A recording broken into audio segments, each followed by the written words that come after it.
Part 2. Stranded on the Island. I looked up and thanked God for saving my life. A short time before, there had seemed to be no hope. It is impossible to describe the joy of someone who has just escaped death. I alone had survived. All my companions were dead. When I saw how far away the ship was, I was amazed that I had been able to get to shore. I then began to look around me to see what kind of a place I was in. My joy left me. I was wet, I had no other clothes, and I had nothing to eat or drink. Surely I would die of starvation or be eaten by wild animals. I had no gun with which to hunt for food or defend myself. For a while I ran around, trembling and crying. Night came. I walked around looking for fresh water. When I found some, I drank. Then I climbed up a tree to sleep. When I awoke, the sun was shining. The waves had moved the ship closer to the shore during the night. I realized that if we had stayed on board, we would all have survived the storm. This thought made the tears run down my face. I took off my clothes and swam to the ship. I climbed aboard and looked around. The ship's store of food was not wet. I needed a boat or raft to carry the goods back to the shore. There were several large pieces of wood on the ship. I threw them into the sea, then jumped in myself and tied them all together with rope. In this way, after a lot of time and effort, I made a raft.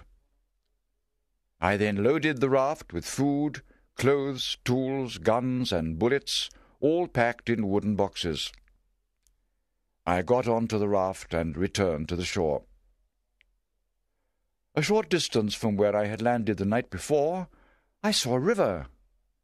I landed the raft a little way up the river and got all my goods on shore.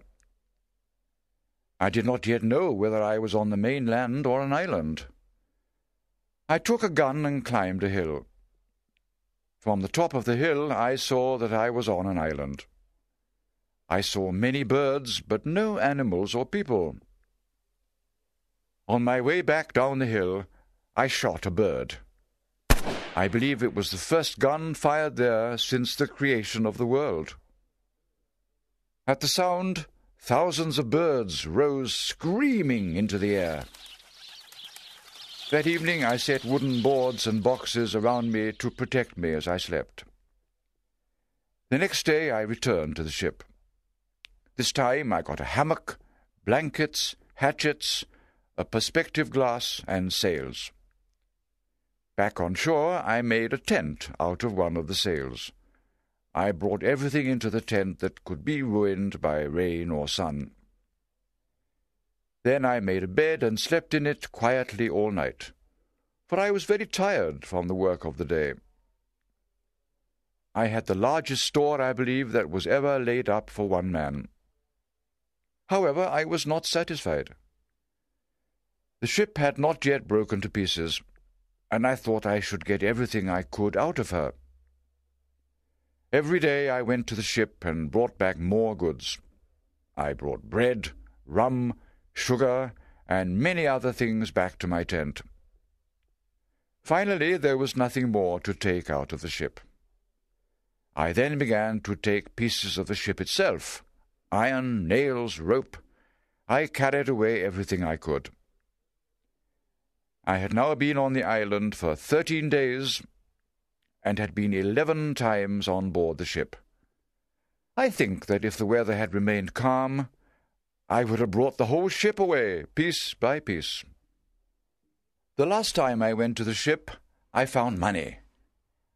I smiled and said, "Oh, drug, what are you good for? One knife is worth more to me than all this money.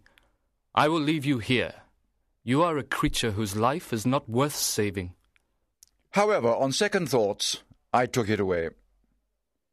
Then clouds covered the sky and the wind began to blow. I went home to my tent, where I lay with all my wealth around me very secure. There was a bad storm that night. In the morning, the ship was gone. I now began to think about protecting myself from savages and wild animals. I wanted to build my house in a place that was near a fresh water supply. It should be sheltered from the sun. It should be safe from attack. Finally, it should face the sea, so that I could see any ship that came near the island. I still hoped to be rescued. I found a little flat shelf on the side of a hill. There was a cliff behind it, so that nothing could attack me from behind. In front, the hill descended to the beach. It was on the north side of the hill, so that it was sheltered from the sun all day. I built my tent against the cliff. Then I built a high, strong wooden fence in a semicircle around the front of my tent. I made a ladder. When I was inside, I could bring the ladder in after me. In this way, neither man nor beast could enter my house. It took a lot of time and effort to carry all my goods inside. Then I began to dig out a cave in the cliff behind my tent, because I needed a place to store my property. After a big storm, I was afraid that lightning might strike my great box of gunpowder. Therefore I made many small boxes and put the gunpowder in them. These I hid in places secure from lightning. Every day I went out hunting. There were goats on the island. I shot a she-goat that had a little kid by her. This made me very sad. When I carried the dead she-goat to my house, the kid followed me, but it would not eat. I was therefore forced to kill it and eat it. I thought about my situation a lot. The storm had blown the ship hundreds of miles away from the European trading routes. Therefore, I thought it was God's will that I should spend the rest of my life on this miserable island. I often asked myself why God chose to ruin his creatures. It seemed hardly rational to be thankful for such a life. Then one day, when I was walking on the beach with my gun, I thought, Certainly you are miserable. But what happened to the others? You alone were fortunate enough to survive. Is it better to be on this island or at the bottom of the sea? Then I thought how well equipped I was to survive on the island. What would have happened to me if the ship had not been blown closer to shore? That happy chance allowed me to take all these things from the ship. How would I have lived without guns and bullets, tools and clothes? I was afraid that I would forget what day it was. I might even forget the Sabbath. Therefore I planted a great wooden cross on the beach, and on it I carved these words with my knife. I came on shore here on the 30th of September, 1659. Upon the sides of the post I made a small cut with my knife every day, a longer cut every Sunday, and an even longer cut for the first day of every month. I forgot to say before that among the things I took from the ship were some Catholic prayer books and 3 Bibles. There were also 2 cats and a dog on board the ship. I carried the cats back with me to the island. The dog jumped into the sea and swam after me. I tried to comfort myself by listing the comforts I enjoyed beside the miseries I suffered, like this. Evil.